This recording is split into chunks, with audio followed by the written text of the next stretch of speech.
Welcome back to part 2 of our interview, Adam. How are you? I'm the same. We're about 3 miles further than where we were before. Not a great experience. Here's your, you know what? Back to part 1. My worst experience of the Frigno Legacy or Classic is driving back home from Santa Barbara on Thanksgiving weekend when everybody else is.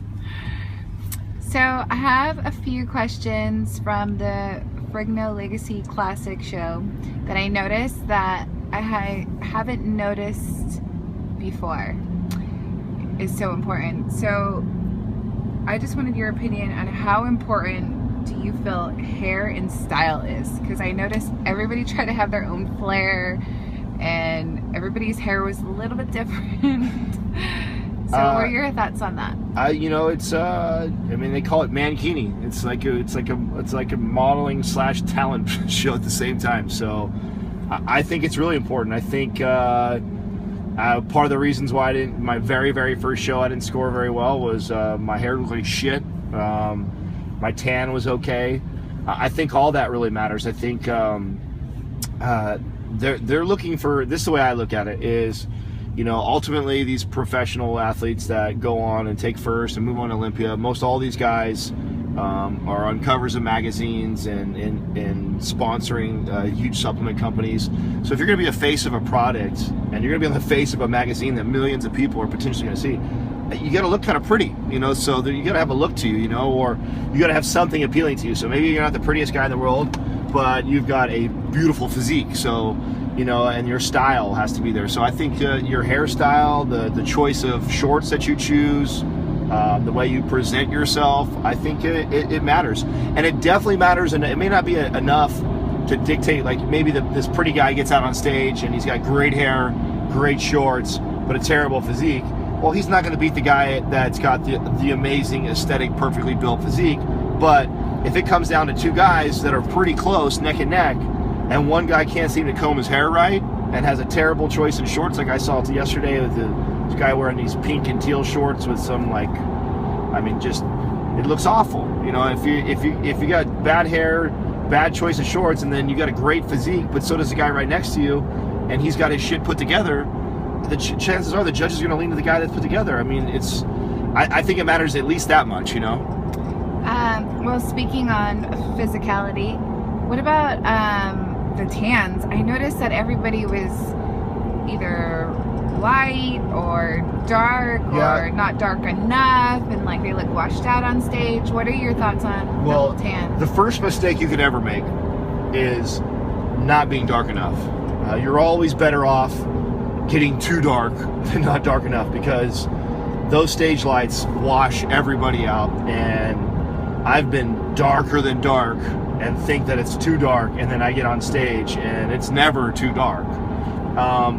But you would like to have, for example, so Lori with Tan Creations has been my favorite. Shout out. Yeah, a little shout out for Lori there. Only because she's, I thought it was the best tan I've ever had. And it could just be personally, like her, whatever she used mixed well with my complexion. It was also the first and only time I've actually had a makeup artist do my makeup on my face versus just spraying my face. This time I didn't have that. I just got sprayed all one color.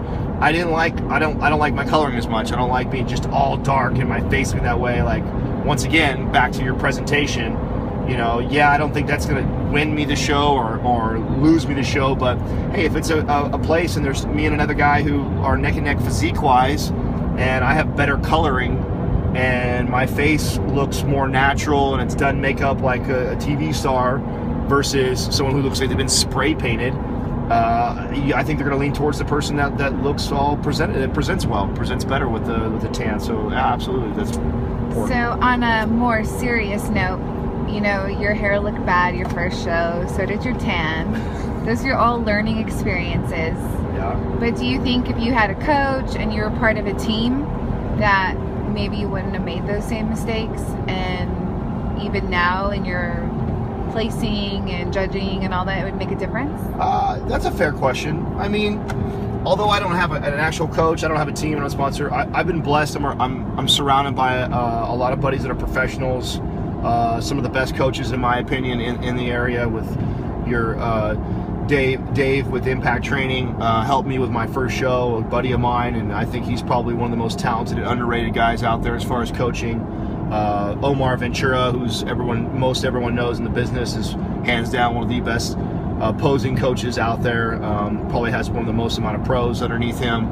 And all these guys are friends of mine. I get a chance to talk to them on a regular basis, so they always give me their feedback and their opinion on me and my physique. But at the end of the day, for me, I try not to allow everybody else to get in my head.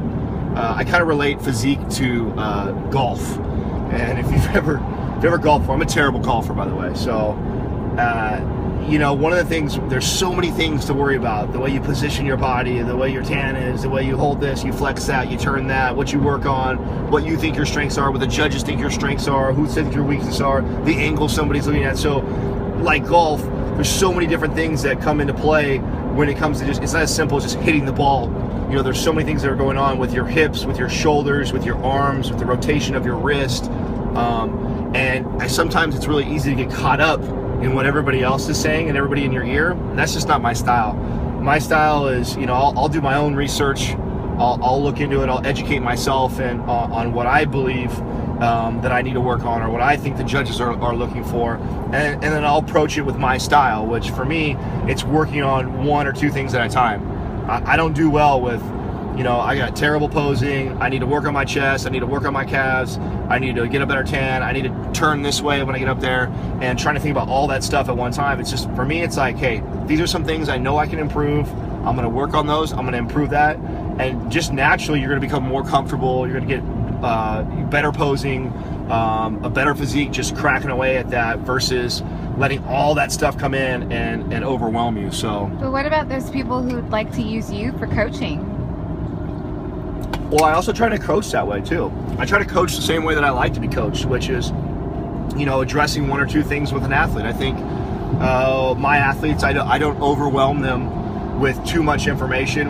I don't spend a lot of time coaching on posing just because I'm not a great poser. So I normally tell most of my athletes if they feel they need help with that. I mean, I can give you some basic tips and my feedback on what I see, but I always recommend to them that it's important that they practice presenting their physique what they think is best. I think too often athletes get caught up in what this girl does or what that guy does up on stage. It's like, dude, everybody's physique is different, and I think you look more stupid getting up on stage and doing the same move that Jeremy Buendia does or Mark Anthony does or Johnny Sebastian does. Like, those guys have done such a great job of marketing themselves and posing for themselves, and it looks badass when they do it. But when you see a guy like me, so let's take Johnny, and Johnny's 5'5", and I'm a 6'3" dude. If I try and pose like him, I look awkward as fuck. It just doesn't look right. So it's important to find what works best for you, and to keep working at that. So for me, not having a coach, not having a team has boded well. But you got to remember too that I have all this experience and knowledge in the industry when it comes to the most important piece, which is the nutrition piece and preparing for the show. Because at the end of the day, it's about your physique, number one. How you present it is important, but if you come up to stage with a sloppy, unconditioned physique, I don't give a shit how well you pose. You ain't going to do that well. So I spend more time focusing on bringing my athletes to stage with one of, if not the best physiques as far as conditioning and symmetry. And then the rest of that stuff, I feel like we're going to improve on it through time and practice and learning about themselves. Well, thank you so much for your time. And maybe we'll do a part 3 if I think of more questions. Part 3?